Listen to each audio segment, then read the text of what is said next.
Welcome to Falcons Drip, your go-to source for Falcons news and draft coverage. I'm Thon, founder and voice of Falcons Drip.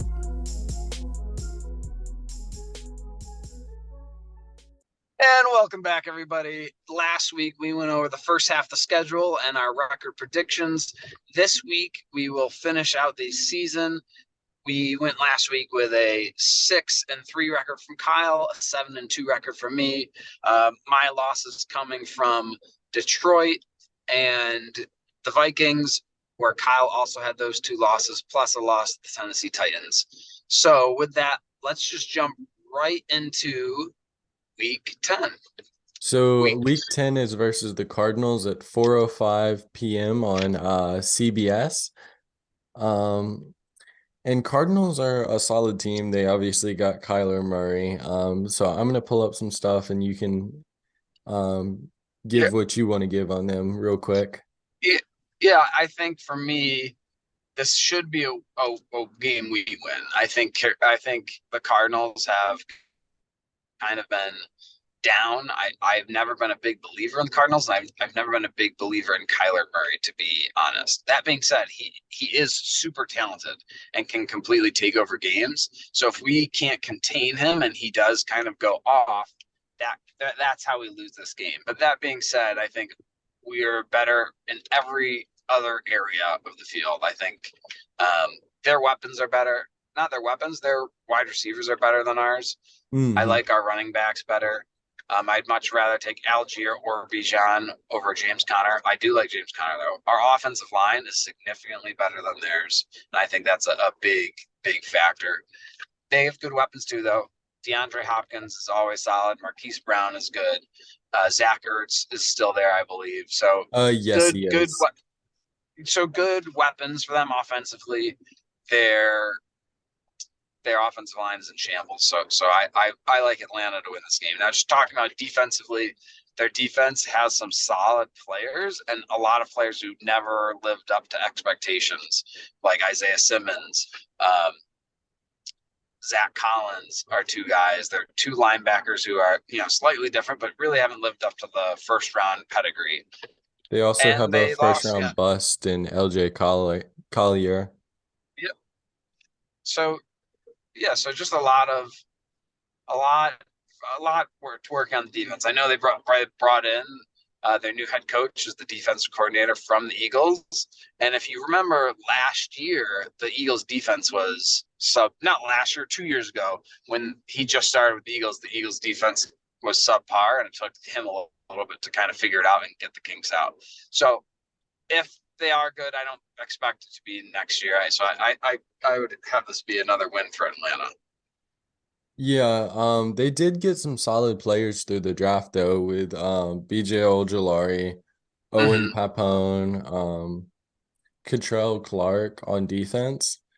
So, but overall, if looking at their defense, these are guys who are a lot of bust and a lot of guys who haven't panned out to what they're expected to be. So this defense looks horrible.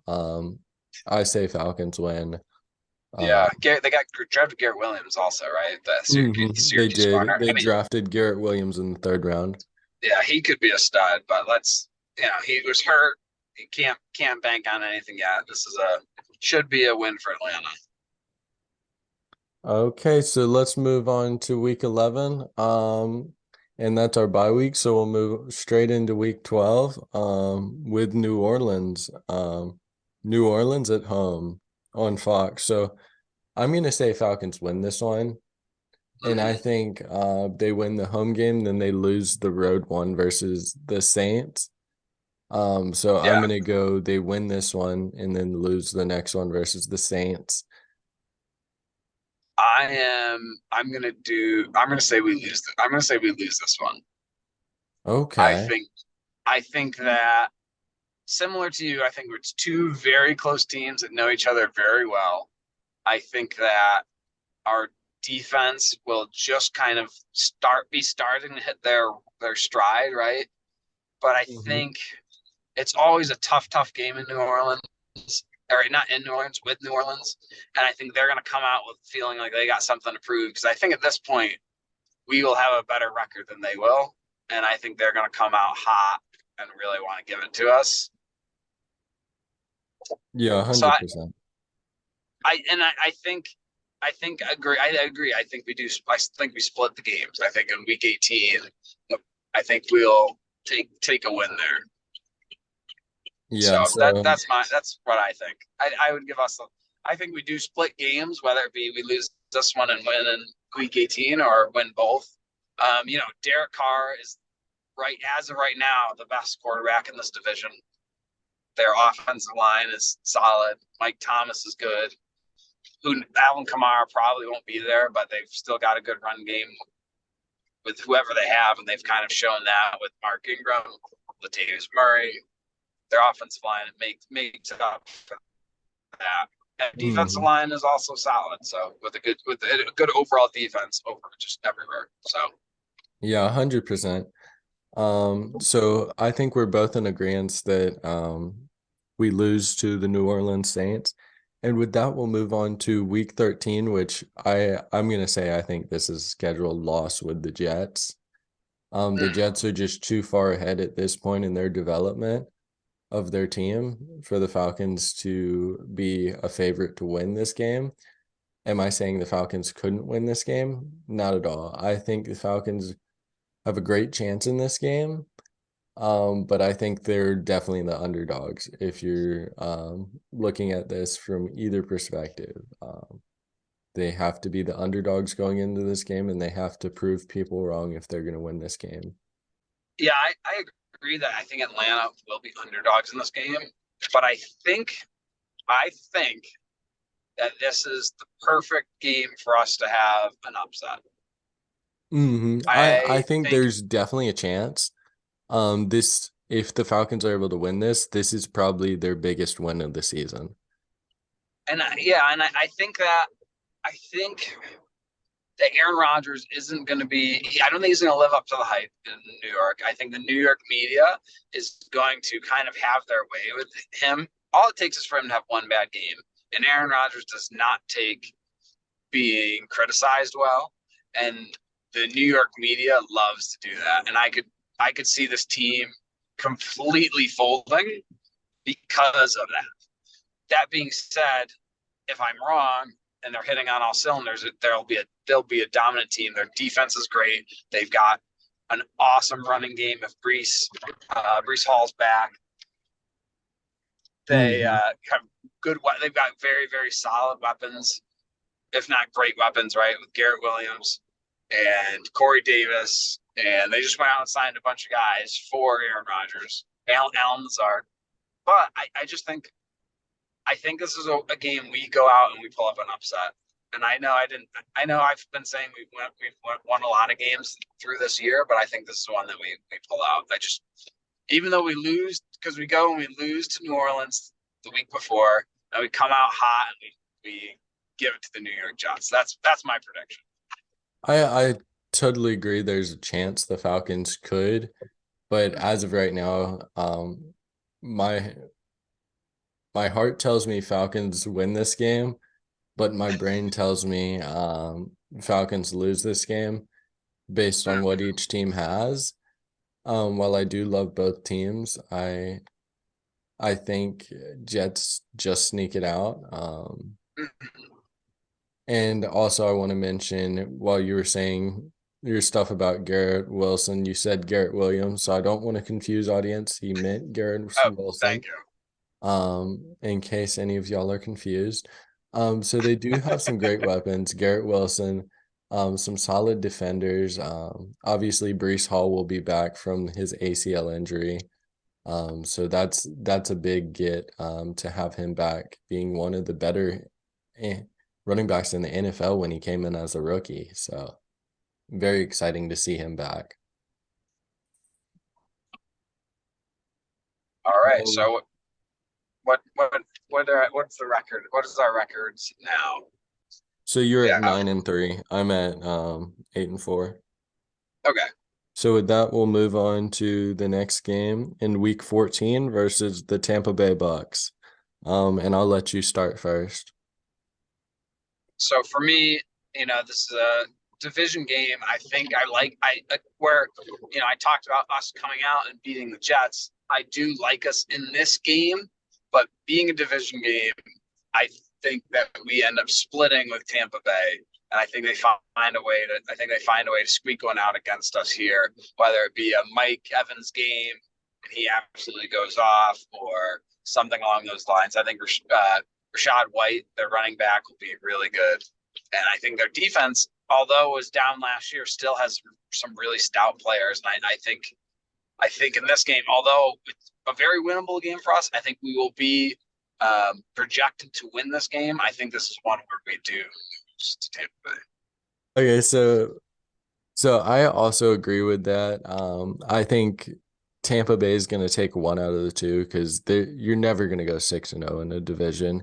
It's probably more likely that you go 4-2, and I believe this is one of the teams that hands Falcons a loss. So I'm going to go Tampa Bay manages to somehow get lucky. Maybe it's like a late field goal or a late touchdown that the Falcons just defense didn't play well. So I'll go Saints. Saints find a way Bucks find a way in the end on some ridiculous late drive. All right. So with that, let's move on to the Panthers in week 15. This one is at Carolina. So let me know your thoughts on this. This one I think should be an easy win. Even on the road, I think this is one of the worst teams in the league. I think so too. I think this should be an easy win. I don't know about, I think we should win this game, but I'm going to predict that we lose here also. I'm going to say we completely split in the division and we go 3-3, one win and one loss with each opponent. I think just the familiarity of teams, and I think maybe at this point Bryce Young is playing and he does some, magical stuff and he's able to squeak one out on us at the Panthers. So there's definitely a chance, I do think, I think Falcons should win unless they play one of their worst games. Yeah, I think they do. I think they should win too. I think, again, similar to the Tampa Bay game, I think that we're the favorites to win, and it's the NFL, and I think that maybe they squeak one out here. Maybe a Brian Burns, sack, force fumble, field goal to win the game, or something along those lines. Yeah, definitely possible. So we'll just have to wait and see. Yeah. So, but I think with that, it puts at both of our record predictions to the same. Yep. So I'm gonna go ahead and we'll go to the next week. Record. What's the record? So after 15 weeks, we're both at 9-5.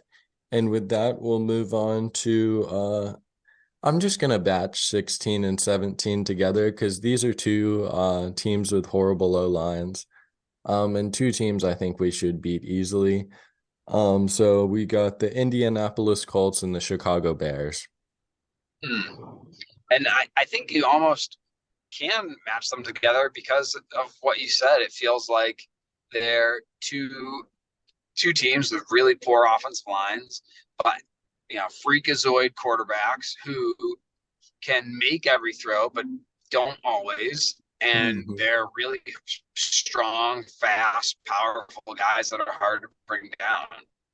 And it almost feels like if you can contain the quarterbacks, you can win the games. And their defenses are improving, but nothing like amazing. So I think I agree. I think this should be two teams that we just piss pound the ball.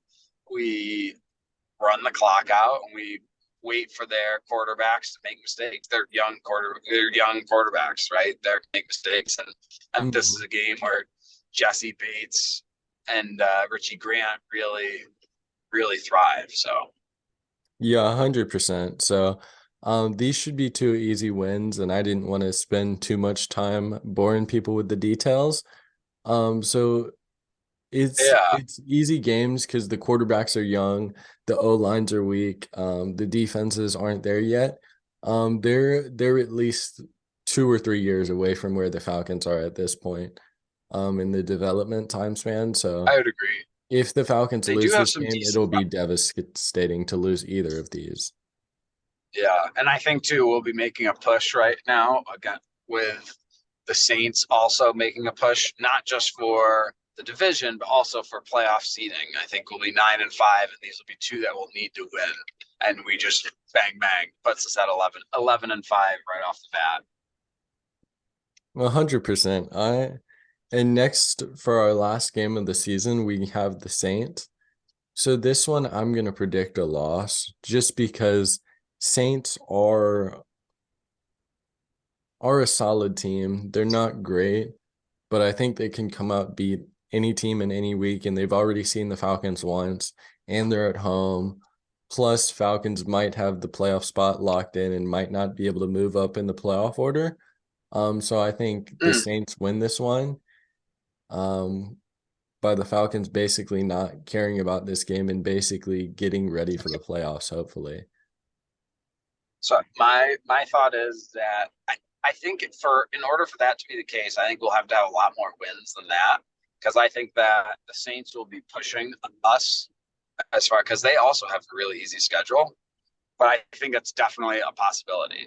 I think this division is going to come down to this game, and I think we're going to have two tune-up games. I shouldn't say that because there's no such thing as a tune-up game in the NFL. But we're going to have two easier games the weeks before, and I think we're going to go to the Saints, and I think like Calais Campbell predicted, our defense is going to be firing on all cylinders, and I think our offense is just going to be grinding teams out, and I think we're going to go into New Orleans and take everything from them. I think we're going to take 100%. the win. I think we're going to take the win. I think we're going to take the division, and I think we're going to take their hearts and just crush it in our hands and I just feel what you're piss pound the saying, football. but I just feel like Falcons are going to be in a spot where they have the division locked up and maybe can't move up anymore in the Mm-hmm. standings, and maybe they just decide to kind of ease off the throttle and just kind of chill. It's Which it's I don't know if possible they that do, but it's a even possibility because some teams do it this week. and So I would also point out too that when Arthur Smith let Matt Ryan sit in the playoffs that one year, he did say it was something he wouldn't do again. It's something I just thought of just now. So I don't know if that has anything to do with his decision to play guys, but who knows? I would have to imagine even after like a half of football, if there you can't improve, you start pulling guys out. for sure.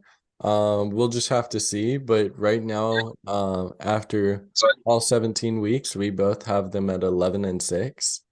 I mine's 12-5. Oh, yours is 12-5. That's right. Yeah, So you because have them at 12-5. I have them at 11-6. But I was saying 10-7 earlier in this offseason. But overall, the moves the Falcons have made lately have made me kind of become more positive and think this team is better than where I thought they began the offseason at. and I would say too, legitimately, we could win every single game this year. I'm not saying we will, but it's not like last year where it's like okay, like we've got we've got we've got the Eagles, giddy up, or something along those lines. Or all right, we've got 2 years ago, we've got the Chiefs. Everybody buckle up. Even Yeah. though The last couple years, there has always been at least a this couple year we games where I'm legit like, can Falcons hang definitely with every lose. single team. Yeah, it's definitely there's been some game. There's definitely been some years where it's like, okay, this is gonna be a really tough game. I'm not sure if we're gonna pull this out, but every single game this year could be a win. Will it? Probably not. Almost no team has ever gone undefeated besides the Patriots, and they ended up losing the Super Bowl. So I totally I think agree with we'll that sentiment because none of the teams on the schedule, you don't have the Chiefs, you don't have the Eagles, you don't have like a top 5 team on this schedule. the Bills, the Bengals. Yeah, Falcons might not even have a top 10 NFL team on the schedule based on the past couple years. I'm not saying Falcons aren't a top team in their own right. I'm just saying the top tier teams, the Super Bowl contenders, aren't on this schedule, looking you in the face and saying, It's "Oh, this is probably a loss for you. Enjoy your free the loss." top the top teams that we're facing are the Lions and the Jaguars, who are not top teams yet, but they're teams that are being projected to be taking that next step, possibly to the upper echelons of teams. And then you've got the Vikings, who are one of the higher end teams, but are looking like they're on the decline. So, Mhm. yeah, there's three tougher teams that are kind of unknown, but all three of them could be bad by the time the year's over. 100%. So it's really just a wait and see. This schedule is tough to predict, because there's so many factors, like how are the Falcons going to get all the edge rushers and build the defense around, because there's so many new pieces on this defense. It basically we've been talking about it in spaces, and we've been talking about it on some podcast. Basically the whole starting defense is new, or at least most of it. You obviously have some of the returners, like obviously Grady's back. But majority of the defense is new. So the chemistry is probably not going to be there early in the year. So it'll be interesting to see how the defense gets better and better throughout the year as these guys learn how to play with each other. And I would say too, like, I know we sit there and we gave our own predictions, but there's a very realistic chance that Atlanta goes, 11-6, and the sixth, all of the losses, they won every game that you predicted that they were going to lose, and same thing for me. Obviously, they could go 12-5 and lose five totally different games. Like, that's the kind of schedule we have, and real if this team on this schedule is not a playoff team, I think Arthur Smith and Terry Fontenot will be on the hot seat. For sure. So it's definitely something to watch, and as always, it's something interesting, and it'll be a really fun year. Overall, it's just exciting for football to be like it's getting close, and see it on the horizon, and see the roster come together in some form in the next couple months. So with that, guys, we went over the schedule, we went over our win-loss projections. We think that this is going to be a really good team going forward. Kind of coming up, we're going to be talking about some 53-man roster projections. We're going to be talking about some of the, guys who we think may be able to make impacts on the team that we didn't see coming, and some of those kinds of things. We got some guys lined up for some interviews too. So join us every here on Falcons Trip Breakdown. We're excited to see you next time. Absolutely, and we hope you all have a great day, and thank you for listening as always, and go Falcons. Again, this is Thon Ray. You guys can follow us at Falcons_drip on Instagram, Facebook, and Twitter. Please make sure you subscribe, follow, whatever you need to do to get the alert for our next episode. If you guys enjoyed today, please leave us a review. It always helps us grow. Until then, see you next time. Rise up.